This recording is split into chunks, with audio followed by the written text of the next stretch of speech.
الحمد لله نحمده ونستعينه ونستغفره ونعوذ بالله من شرور أنفسنا ومن سيئات أعمالنا من يهد الله فلا مضل له ومن يضلل فلا هادي له ونشهد أن لا إله إلا الله وحده لا شريك له ونشهد أن محمدا عبده ورسوله أرسله بالحق بشيرا ونذيرا من يطع الله ورسوله فقد رشد ومن يعصهما فإنه لا يضر إلا نفسه ولا يضر الله شيئا أما بعد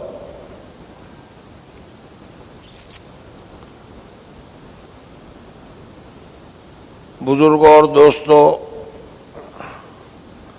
اللہ جل جلالہ و من والوں نے اس وقت ان دنوں اس حالت میں ہم لوگوں کے اوپر اتنے انعامات، اتنے احسانات کر رکھے ہیں کہ ان انعامات اور احسانات میں سے کسی ایک کا بھی اگر ہم شکریہ ادا کرنا چاہیں تو شکریہ ادا کرنا مشکل ہے۔ اللہ جل جلالہ و من والوں نے رمضان کا مہینہ ہی ایسا برکتی بنایا ہے۔ جب اللہ تبارک و تعالیٰ نے ساری کائنات بنائی تھی، دنیا بنائی تھی، ابھی زمین بھی نہیں، آسمان بھی نہیں، کچھ بھی نہیں، اس وقت جب سب چیز کو بنایا تھا تو قرآن پاک میں تفصیل ہے کہ اللہ جل جلالہ و من والوں نے یہ جو کائنات بنائی تو یہ کائنات 6 دن میں بنائی۔ اللہ تعالیٰ تو کن فیکن ہے، یعنی اللہ تعالیٰ نے کہا کہ اب ہو جا، بس ہو جاتا ہے، لیکن اس کے باوجود اس میں 6 دن لگائے ہیں، اور اس کی تفصیل بھی ہے، آج بتانا نہیں ہے، آج تو دوسری کچھ بتانا ہے، لیکن ایک بات یاد آ گئی تو بتائی میں نے۔ 2 دن آسمان کے بنانے میں لگائے، اور پھر اس کے بعد ایک کے بعد دوسرا، دوسرے کے بعد تیسرا، تیسرے کے بعد چوتھا، چوتھے کے بعد 5 6 7 آسمان بنائے، اور ہر ایک آسمان کا کیا کیا کام ہے وہ بھی سارا بتا دیا۔ مجھے تو صرف یہاں اتنا بتانا تھا کہ جب اللہ تبارک و تعالیٰ نے کائنات بنائی ہے اس وقت سے اللہ تبارک و تعالیٰ نے پہلا مہینہ جب تیار کیا، پہلا مہینہ بنایا وہ رمضان، اور رمضان کے اندر انوارات اور برکات اور ایسی ایسی چیزیں کہ کچھ نہ پوچھو۔ ہمارے یہاں سال کا پہلا مہینہ ہے کارتک، جانتے ہیں آپ؟ پتہ نہیں جانتے بھی ہوں گے کہ نہیں، کارتک میں اکثر نہیں جانتے، جانے دو۔ ہمارے یہاں پہلا مہینہ ہے جنوری، جانتے ہو کہ نہیں؟ یہ سب جانتے ہیں۔ اسلام کا پہلا مہینہ ہے محرم، لیکن اللہ جل جلالہ کے یہاں سب سے پہلا مہینہ جو ہے وہ پہلا مہینہ ہے رمضان۔ فضائل رمضان میں حضرت شیخ نے حدیث ذکر کی کہ اللہ تبارک و تعالی پہلے ہی سے 1 سال پہلے ہی سے جنت کے سجانے کا، جنت کو تیار کرنے کا فرشتوں کو حکم کرتے ہیں۔ ہمارے یہاں جب کوئی شادی کا موقع ہو تو گھر سجایا جاتا ہے، گھر ڈیکوریٹ کیا جاتا ہے، تو اس طریقے سے رمضان کے لیے، رمضان ہی سے، آئندہ رمضان کے لیے اسی رمضان سے ڈیکوریشن شروع ہو جاتا ہے۔ بہرحال اللہ تبارک و تعالیٰ نے بہت ہی مبارک مہینہ ہمیں یہ رمضان کا دیا ہے۔ اس میں اور بھی بہت ساری فضیلتیں ہیں، بہت ساری برکتیں ہیں۔ اللہ جل جلالہ نے اس مہینے میں ایسے شیاطین کہ جو ہم کو گمراہ کرتے ہیں، غلط راستے پر ڈالتے ہیں، غلط چیزوں پر لے جاتے ہیں، اللہ تعالیٰ فرماتے ہیں کہ میرے حبیب کے بندوں کے روزے کو خراب نہ کریں، اس وجہ سے فرشتوں کو حکم دیا جاتا ہے کہ ایسے سارے شرکر شیاطین کو 1 مہینے کے لیے قید کر دو، سمندر میں ڈال دو.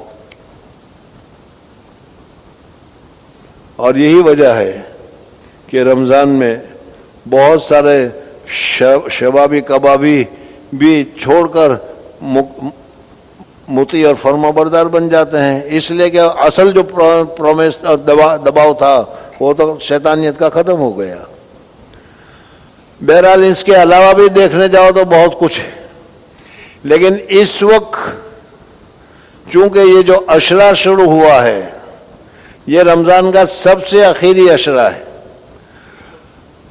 ہم لوگ رمضان کے لیے اگر دیکھنے جائے تو شعبان رجب کا مہینہ آیا تھا اور اس وقت رجب کا چاند دیکھا تھا تو اس وقت سے ہم نے یہ دعا کرنی شروع کی تھی کہ اللہم بارک لنا فی رجب و شعبان و بلغنا رمضان.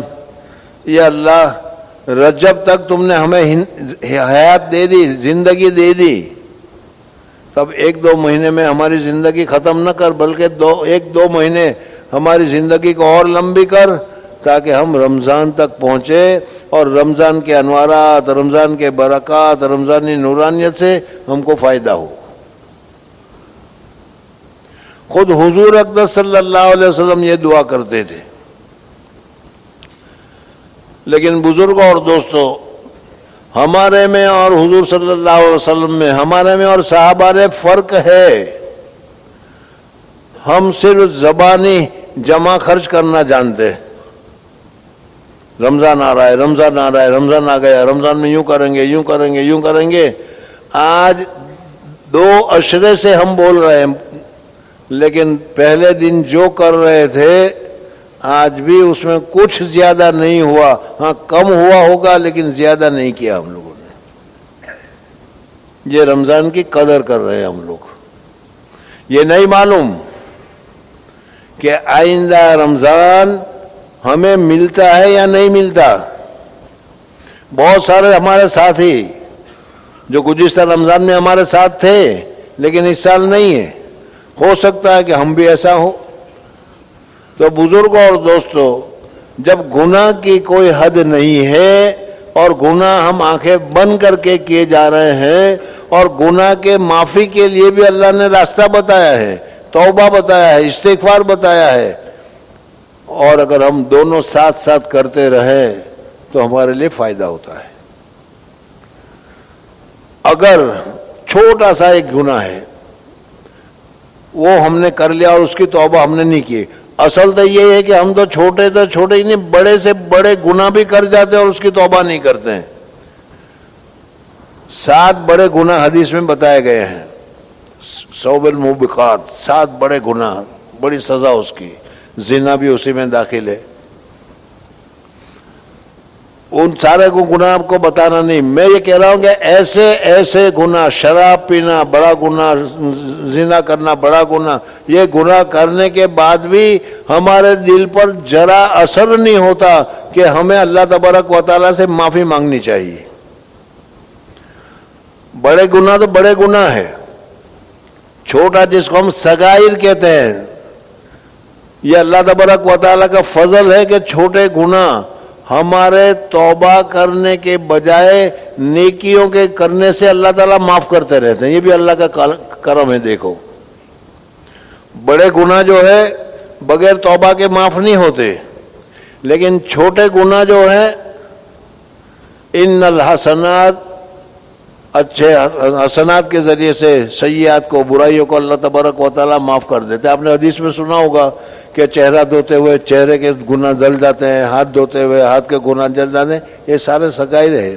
اللہ تبارک و تعالیٰ سب کو معاف فرما دیتے ہیں. بزرگوں اور دوستوں، اللہ جل جلالہ نے رمضان میں ایک عشرہ کو یہ مقرر کیا. اس عشرہ کا نام ہے آخری عشرہ. اور تعلیم میں بھی آپ سنیں گے کہ اس عشرہ کا نام 30 دن کے 3 عشرے ہوتے ہیں، 10 دن کے 3 عشرے ہوتے ہیں. پہلا رحمت کا تھا، دوسرا مغفرت کا تھا اور تیسرا یہ اتکم من النیران، جہنم سے آزادی کا یہ اشرہ ہے۔ اگر کوئی چاہتا ہے کہ جہنم میں مجھے جلنا نہیں ہے، اگر یہ چاہتا ہے کہ جہنم سے عذاب سے میں بچ جاؤں، تو اس کو چاہیے کہ اس مہینے میں، اس عشرے میں وہ محنت کر کے اللہ تبارک و تعالیٰ سے اتکم من النیران، جہنم سے آزادی کا پروانہ حاصل کر لے۔ اگر جہنم سے آزادی کا پروانہ مل گیا، سمجھ لو فزت برب الکعبہ، خدا کی قسم کامیاب ہو گئے، اب کوئی فکر ہی نہیں۔ بہرحال یہ عشرہ جو ہے یہ عشرہ اخیرہ کہلاتا ہے۔ اللہ جل جلالہ و امن والوں نے اس میں خاص عمل رکھا ہے، وہ ہے اعتکاف۔ اعتکاف بہت ہی اونچا اور بہت ہی اچھا عمل ہے۔ اس اعتکاف میں اللہ تبارک و تعالیٰ نے کیا کیا خوبیاں رکھی ہے، اگر آہستہ آہستہ ہر ایک کی خوبی کو کھول کھول کر بتایا جائے تو آدمی سوچنے میں پڑ جائے گا کہ واقعی میں اللہ تبارک و تعالیٰ نے کتنا زیادہ اس میں خیر اور کتنی زیادہ بھلائی اس میں رکھی ہوئی ہے۔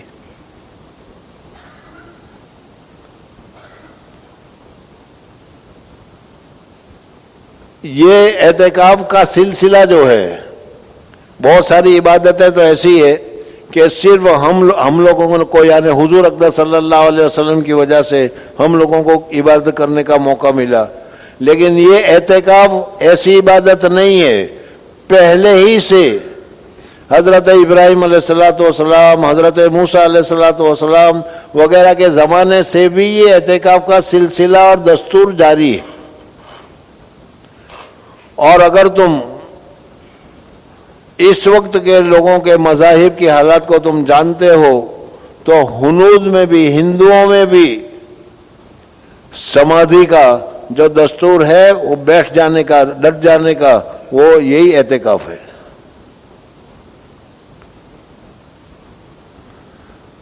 اللہ جل جلالہ و امن والوں نے اعتکاف کے متعلق بتایا۔ پہلے تو مسئلے کے اعتبار سے دیکھ لیجئے، اعتکاف کے 3 قسمیں مسائل کے اعتبار سے۔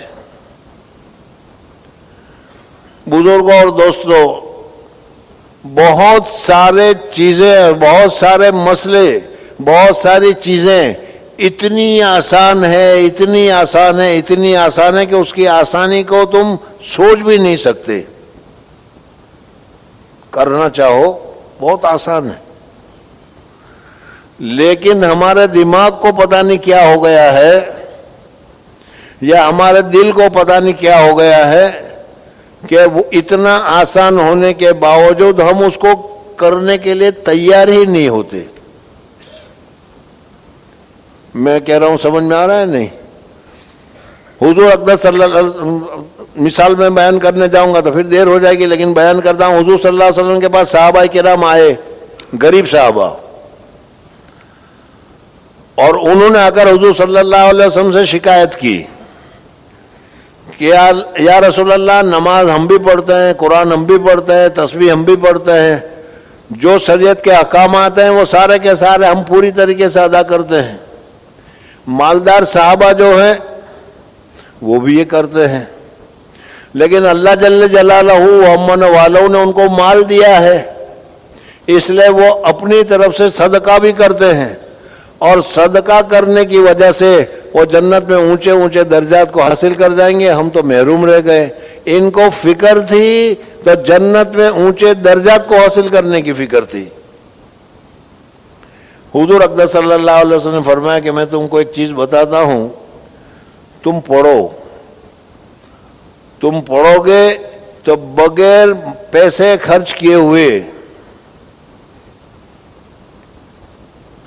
یہاں یہ بتا دوں کہ آپ کہہ کہ بڑی اچھی چیز مل گئی کہ پیسے بھی بچ گئے اور درجات بھی مل گئے۔ ارے اب اللہ کے راستے میں صدقہ کرنے کی اب ضرورت کیا ہے؟ صدقہ کرتے ہیں اونچا درجہ ملنے کے لیے، اور اونچا درجہ کے لیے تو بغیر پیسے خرچ کیے مل رہا ہے، تو کیا ضرورت ہے؟ ایسے بخیلوں سے میں بات نہیں کر رہا۔ اللہ کے راستے میں خرچ کرنے کی اور فضیلت ہے، وہ ہے اپنی جگہ پر ہے۔ صحابہ کرام رضوان اللہ تعالیٰ عنہ کو حضور صلی اللہ علیہ وسلم سبحان اللہ 33 مرتبہ، الحمدللہ 33 مرتبہ، اللہ اکبر 34 مرتبہ ہر نماز کے بعد پڑھو۔ کتنا آسان ہے، کیا خرچہ ہے اس میں، کتنا وقت جاتا ہے اس میں۔ صحابہ نے وہ پڑھنا شروع کیا تو صحابہ کرام جو مال خرچ کر کے جو درجات حاصل کرتے تھے وہ اسی سبحان اللہ کے ذریعے سے ان کو درجات ملنے شروع ہو گئے۔ وہ مالدار صحابہ بھی صحابی تھے، ان کو معلوم ہوا کہ صحابہ نے حضور صلی اللہ علیہ وسلم سے پوچھا تو حضور صلی اللہ علیہ وسلم نے ان کو یہ پڑھنے کو بتایا، تو کہا کہ ہم بھی پڑھنا شروع کر دیتے ہیں، اس سے آگے ہم بھی جانا چاہتے ہیں، ان کو تو جنت کے درجات کی ضرورت تھی۔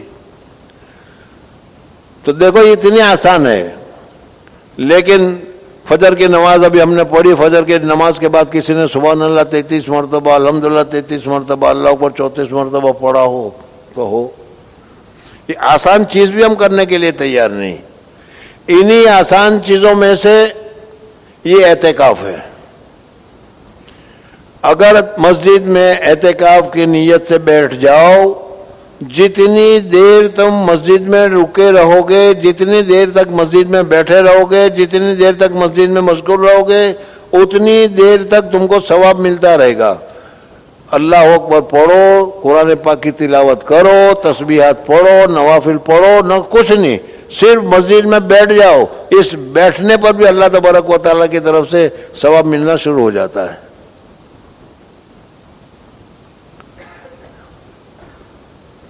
یعنی کچھ کرنے کا نہیں۔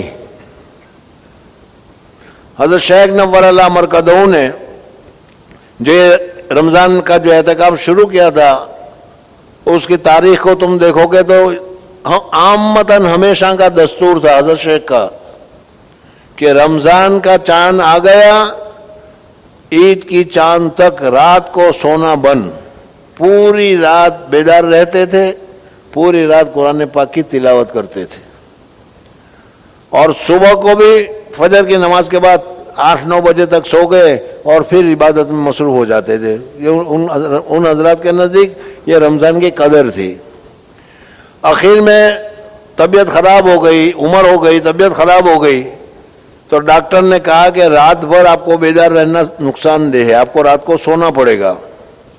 تو حضرت نے یہی کہا کہ میں رات کو تو میرا سونے کا معمول کئی 50 سالوں سے ہے، پوری رات قرآن پاک کی تلاوت کرتے رہتے تھے۔ جب کہا تو کہا کہ بھائی سونا پڑے گا ورنہ تندرستی کا سوال ہے۔ تو پھر اس وقت حضرت نے کہا کہ پھر ایک عبادت ایسی ہے کہ اس میں سوتے رہو تو بھی اللہ تبارک و تعالیٰ ثواب دیتا ہے، اور وہ ہے اعتکاف۔ اس وجہ سے کہا کہ چلو اعتکاف کریں گے کہ اعتکاف میں رات کو اگر سونا بھی پڑے اور سوتے بھی رہے تو بھی اس صورت میں کیا کہ ثواب ملے گا، اور ثواب ملتا ہے۔ تو کتنی آسان عبادت اور ثواب حاصل کرنے کی چیز ہے، لیکن کتنے زیادہ ہم اس سے دور ہٹے ہوئے ہیں اور کتنا زیادہ ہم کو بھاری لگتا ہے یہ۔ بہرحال اعتکاف کی بھی 3 قسمیں ہیں۔ ایک تو واجب، اگر کوئی اپنے اوپر واجب کر لے، لازم کر لے، ضروری کر لے کہ میں اگر امتحان میں کامیاب ہو گیا تو، میرا فلانا سودا سکسیس ہو گیا تو، یا میرا وہ کام ہو گیا تو میں 10 دن کا اعتکاف کروں گا، تو یہ واجب ہے، یہ کرنا پڑے گا 10 دن، رات بھی اور دن بھی، یہ واجب ہے۔ یہ آدمی اپنے اوپر واجب کر رہا ہے تو وہ واجب ہے۔ اور ان کے علاوہ دوسرا جو اعتکاف ہے وہ سنت موقدہ ہے۔ حضور اقدس صلی اللہ علیہ وسلم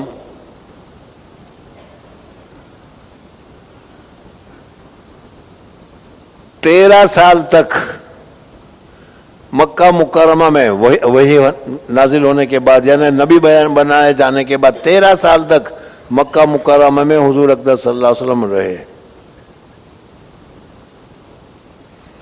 بزرگوں اور دوستوں، کیا بات بتائیں 13 سال کی۔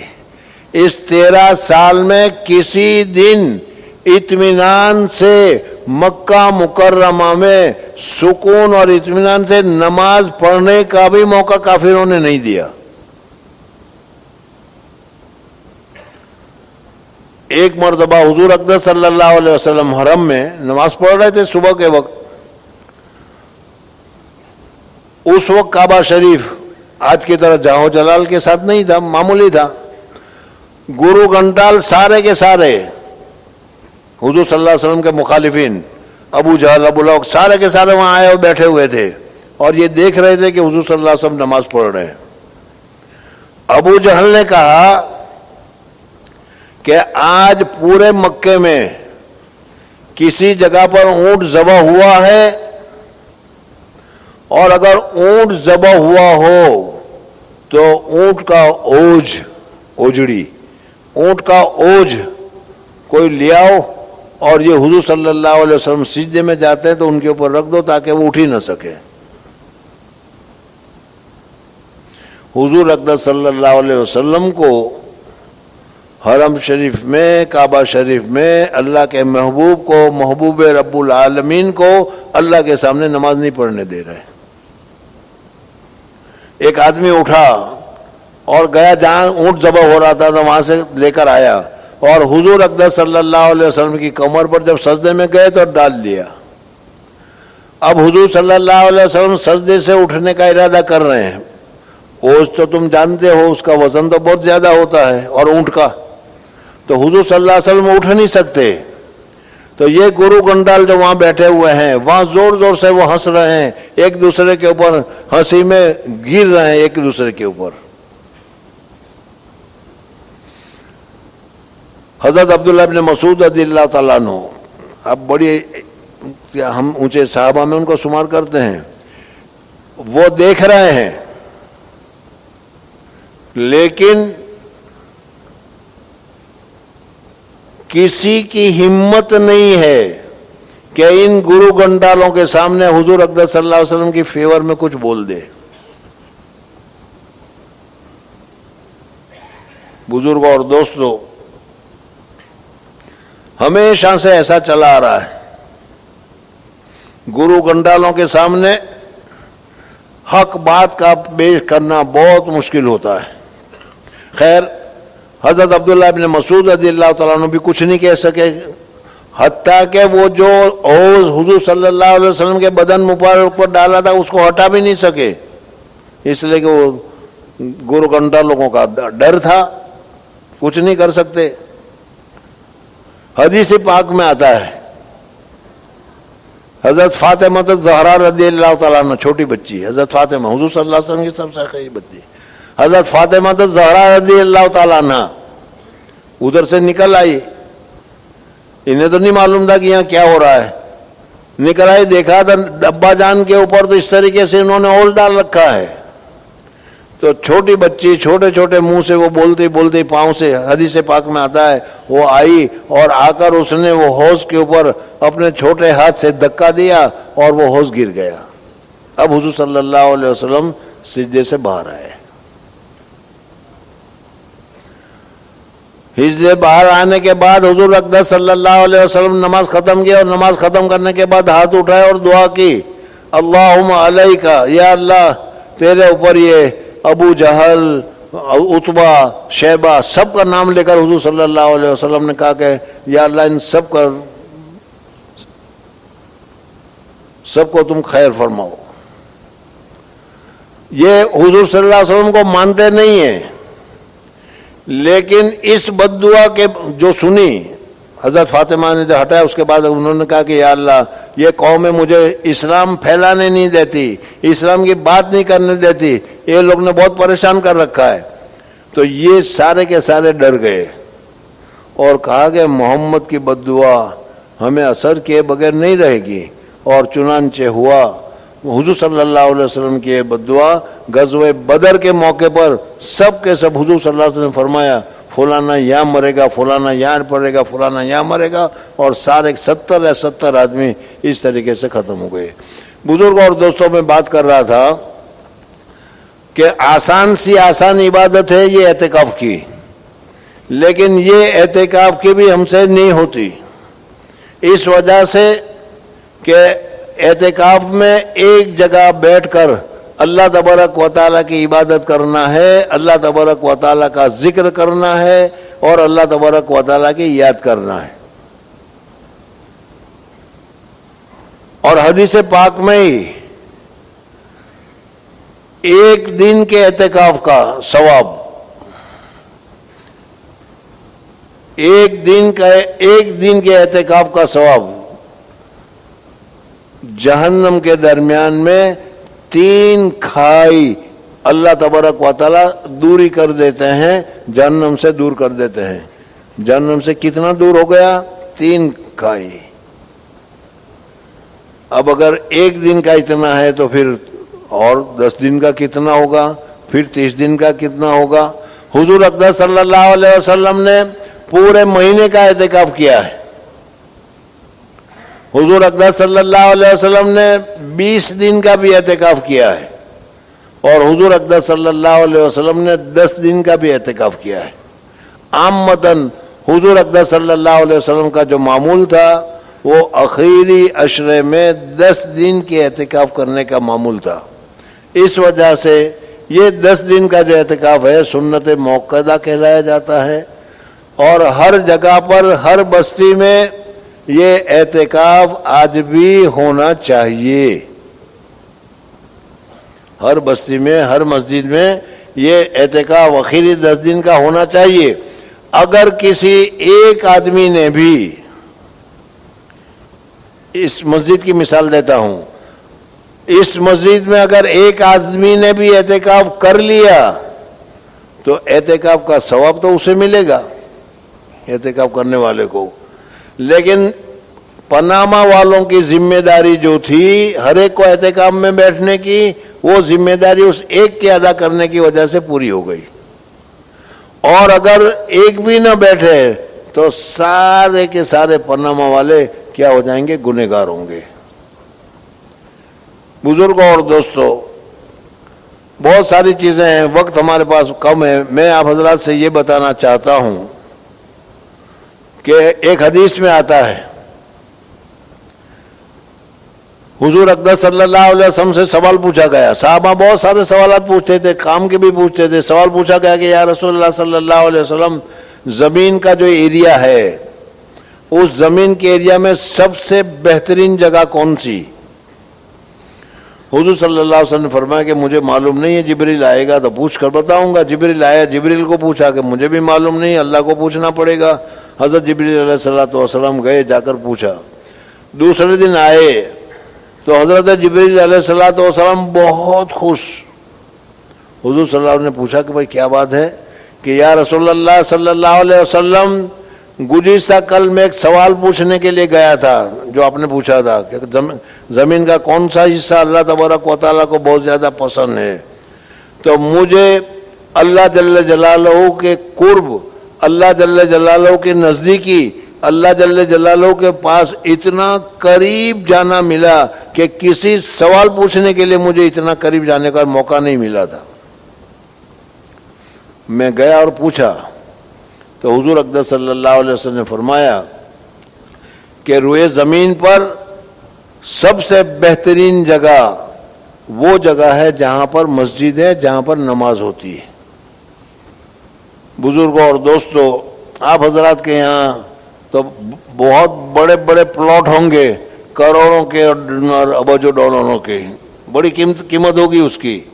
لیکن اللہ جل جلالہ کو اس چھوٹی سی جگہ کے اوپر جو کیا ہے اللہ تبارک و تعالیٰ کے یہاں اس جگہ کی جو قدر و قیمت ہے وہ آپ حضرت کو معلوم نہیں. اللہ جل جلالہ نے اعتکاف کرنے کے لیے ہر ایک کو موقع نہیں دیتے. اللہ تعالیٰ جس کو پسند کرتے ہیں اس کو موقع دیتے ہیں. عبادت میں یہی مسئلہ ہے، جس کو اللہ تبارک و تعالیٰ پسند کرتے ہیں اس کے پسند کرتے ہیں. جس کو اللہ تبارک و تعالیٰ نے اعتکاف کے لیے پسند کیا اس کو سب سے پہلے تو زمین کا بہترین ٹکڑا، زمین کا بہترین بقعہ، زمین کا بہترین حصہ اس کے اوپر لے جا کر اس کو رکھا کہ یہ بہترین جگہ پر ہے، اس جگہ پر تمہیں 10 دن رہنا ہے.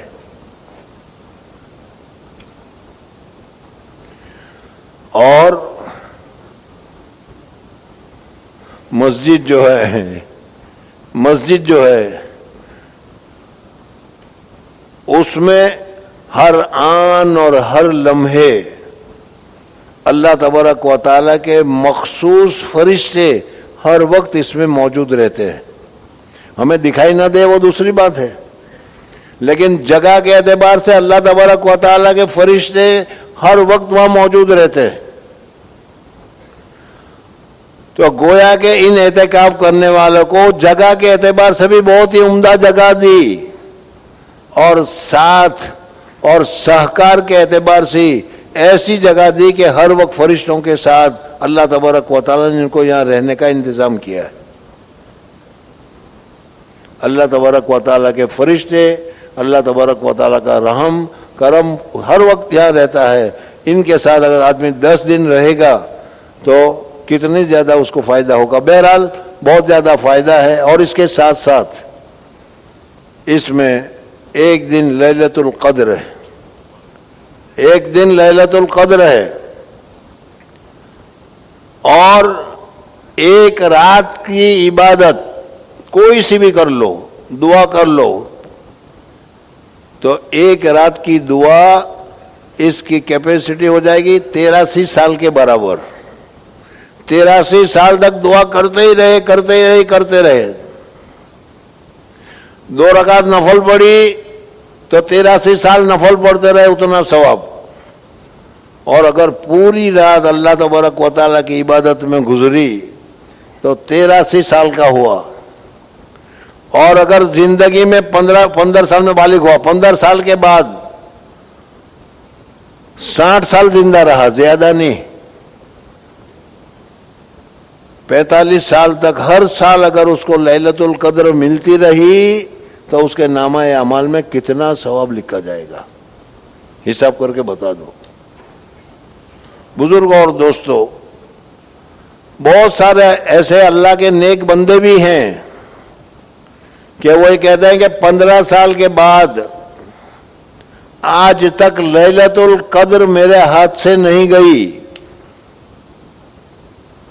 یہ بھی اس وقت میں کہ لیلۃ القدر کی کون سی تاریخ معلوم نہیں، اور اگر معلوم ہوتی تو بزرگوں اور دوستوں بہت ساری سہولتیں اللہ تبارک و تعالیٰ نے ہمارے لیے دے رکھی ہے، اور یہ رمضان کے مہینے میں ہے. اور اس کے ساتھ ایک چیز کا جو مجھے خود ڈر لگ رہا ہے وہ یہ ہے، بہت کچھ کیا اور کر کے گئے، لیکن وہاں جا کے معلوم ہوا کہ کچھ نہیں ہوا. کوئی نماز قبول نہیں، کوئی تلاوت قبول نہیں، کوئی روزہ قبول نہیں، کوئی نیکی کا کام قبول نہیں، اور وہاں سارا کا سارا صفایا ہے. بتاؤ اس وقت ہمارا کیا حال ہوگا اور ہم کیا کریں گے؟ اللہ تبارک و تعالیٰ نے یہ موقع دیا ہے ہمیں. ٹوٹی پھوٹی جیسے نماز ہونی چاہیے، جیسے حضور اقدس صلی اللہ علیہ وسلم کی نماز تھی، جیسے صحابہ کرام کی نماز تھی. میری نماز تو نہیں ہے، آپ کی ہو سکتی ہو، لیکن میں تو کہہ رہا ہوں کہ ویسے ہماری کسی کی نماز نہیں. لیکن ایسی ٹوٹی پھوٹی نماز پر جیسا اعتکاف ہم کر رہے ہیں آج کل، عشاء کے بعد آ کر دیکھو ہمارا اعتکاف کیسا ہوتا ہے. حضور اقدس صلی اللہ علیہ وسلم نے بھی اعتکاف کیا، ہر سال اعتکاف کیا، لیکن وہ اعتکاف تھا. ہمارا اعتکاف ویسا بھی نہیں، لیکن اللہ جل جلالہ اس پر بھی ٹوٹی پھوٹی عبادت پر بھی اللہ تبارک و تعالیٰ وہی عطا فرماتے ہیں جو اپنے محبوبوں کو عطا فرماتے ہیں. تو بزرگوں اور دوستوں، کتنے سالوں تک، کتنی مدت تک، کتنے وقت تک دنیا میں ہمیں رہنا ہے کہ دنیا کی آبادی کے پیچھے پڑے ہیں اور آخرت اور جنت کی آبادی کے لیے یا جہنم سے بچنے کے لیے ہم نے کچھ نہیں کیا. اللہ جل جلالہ و من والہ مجھے اور آپ حضرات کو اس آخری 10 دنوں میں کچھ کرنے کی توفیق عطا فرمائے. اگر اس آخری 10 دن میں بھی کوئی ایک دن ہم سے ہو گیا اور اللہ تبارک و تعالیٰ نے قبول فرما لیا تو صحابہ فرمایا کرتے تھے، فزت بے رب الکعبہ، خدا کے پروردگار کی قسم ہم تو کامیاب ہو گئے. اللہ جل جلالہ و من والہ مجھے بھی رمضان کے مہینے میں اور رمضان کے علاوہ بھی اللہ تبارک و تعالی ہر آن اور ہر لمحے عبادت کرنے کی توفیق عطا فرمائے، گناہ کرنے سے بچنے کا موقع عطا فرمائے، اور گناہ سے سچی توبہ کی اللہ تبارک و تعالی ہم کو توفیق عطا فرمائے اور ہماری مغفرت فرمائے۔ وآخر دعوانا الحمد للہ رب العالمین۔